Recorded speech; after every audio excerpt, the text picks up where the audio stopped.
하나님의 말씀은 사무엘하 15장 1절에서 6절 말씀입니다. 그 후에 압살롬이 자기를 위하여 병거와 말들을 준비하고 호위병 50명을 그 앞에 세우니라. 압살롬이 일찍이 일어나 성문길 곁에 서서 어떤 사람이든지 송사가 있어 왕에게 재판을 청하러 올 때에 그 사람을 불러 이르되 너는 어느 성읍 사람이냐 하니 그 사람이 대답이 종은 이스라엘 아무 지파에 속하였나이다 하면 압살롬이 그에게 이르기를 보라 내 일이 옳고 바르다마는 내 송사를 들을 사람을 왕께서 세우지 아니하셨다 하고 또 압살롬이 이르기를 내가 이 땅에서 재판관이 되고 누구든지 송사나 재판할 일이 있어 내게로 오는 자에게 내가 정의 베풀기를 원하노라 하고 사람이 가까이 와서 그에게 절하려 하면 압살롬이 손을 펴서 그 사람을 붙들고 그에게 입을 맞추니 이스라엘 무리 중에 왕께 재판을 청하러 오는 자들마다 압살롬의 행함이 이와 같아서 이스라엘 사람의 마음을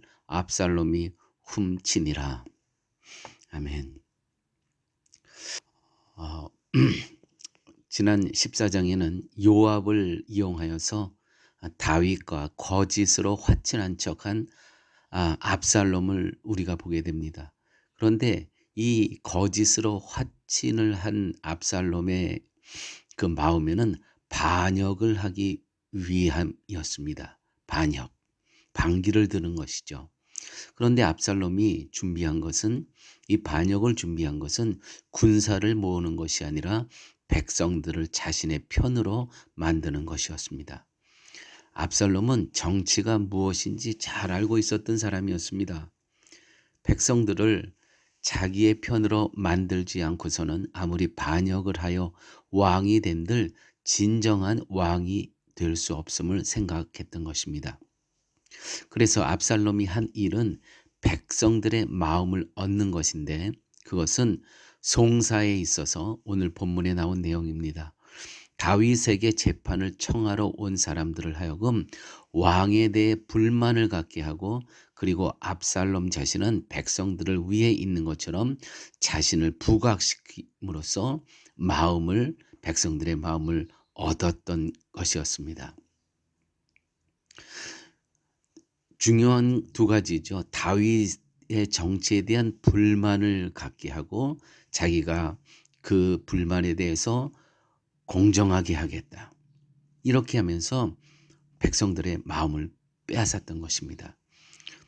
이 같은 압살롬의 수완은 백성들의 마음을 사로잡을 수 있는 것이 무엇인가를 제대로 알고 있음에서 나오는 것이었고 백성들의 마음을 더욱 확고하게 자신에게 돌려놓기 위해 그는 백성들 앞에서 지극히 겸손한 자로 행세했습니다. 오늘 5절의 말씀 보면은 이러한 말씀도 있습니다.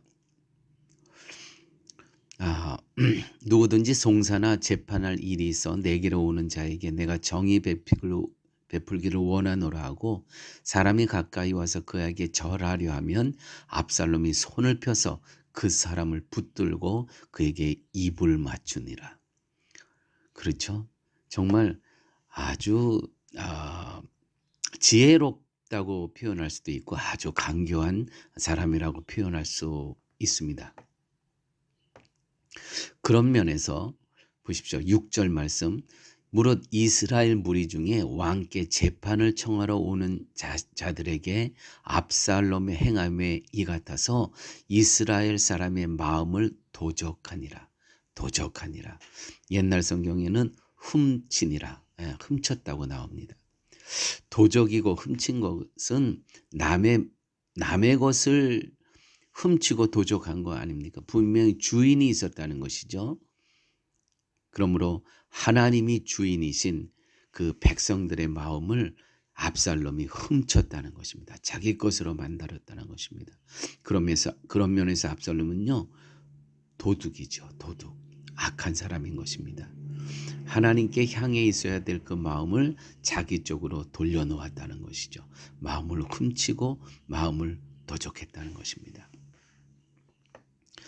여호와 하나님이 이스라엘의 주인일 수밖에 없는 것은 이스라엘의 마음은 하나님이 주인이십니다. 그럴 수밖에 없는 것은 이스라엘이 여호와로 말미암아 살아난 민족이기 때문입니다.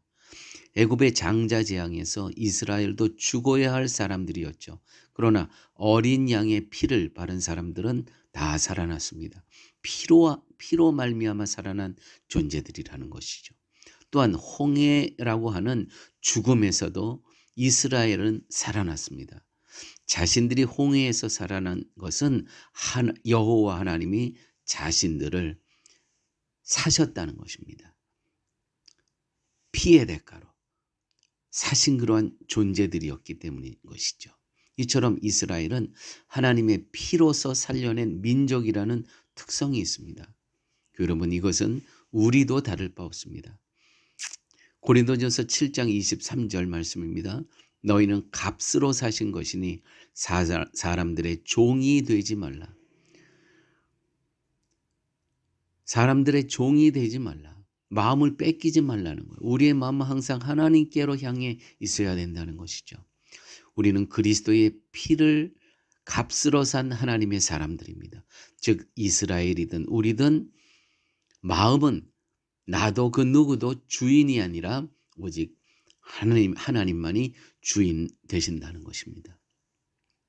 바로 이 점에서 이스라엘의 왕의 역할이 어떤 것인가를 알 수 있습니다. 왕은 이스라엘 사람들의 주인이 하나님이심을 분명히 알아야 했던 것입니다. 그렇게 알도록 하는 것이 왕의 역할이라는 것이죠. 이스라엘의 한 사람 한 사람의 마음은 하나님께로 향할 수 있게 만드는 것이 당시 이스라엘 왕의 역할이었다는 것입니다. 그런데 압살롬은 중간에 그것을 도적질했다는 것이죠. 자기에게 향하게 했다는 것입니다. 따라서 모든 사람의 마음이 주인이신 하나님을 향하도록 그들을 다스리고 권면하는 것이 왕의 역할이었던 것이죠. 그런데 만약 왕이 백성들의 마음을 자신의 것으로 뺏고자 한다면 결국 이스라엘 사람들을 자신을 섬기는 자신의 종으로 삼고자 하는 것에 불과할 뿐 아니겠습니까? 이 경우 이스라엘은 하나님과 멀어지는 잘못된 신앙의 길을 가게 되었던 것입니다. 바로 이것이 압살롬의 잘못됨입니다. 백성들의 마음을 도적한 것입니다. 목회자는 누구인가를 다시 한번 생각합니다. 목회자는 성도들이 목회자인 나에게 마음을 향하게 하면 압살롬과 똑같은 도적놈입니다. 마음을 훔쳐서는 안 됩니다. 목회자의 역할은 오직 성도들의 마음을 하나님께 향하도록 해야 하는 역할이 바로 목회자의 역할이라는 것이죠. 이런 면에서 오늘 저에게는 아주 특별한 말씀이었고 또 우리 사랑하는 성도님들도 늘 이 땅에 사시면서 우리들의 마음을 하나님께로 예수 그리스도의 십자가의 은혜로 늘 향하며 살아가야 할 뿐이라는 것이죠. 기도합니다. 아버지 하나님 고맙습니다. 말씀 가운데 성도가 이 땅에 어떻게 살아가야 될 것인가를 가르쳐 주심을 감사합니다. 너희는 값으로 사신 것이니 사람들의 종이 되지 말라. 보여지는 것, 들려지는 것에 마음을 빼앗기지 않고 오직 예수 그리스도의 십자가의 은혜로만 우리의 마음이 감사하고 기뻐하고 그분에게 향하며 살아갈 수 있도록 주님 함께하여 주옵소서. 예수님 이름으로 기도드렸습니다. 아멘.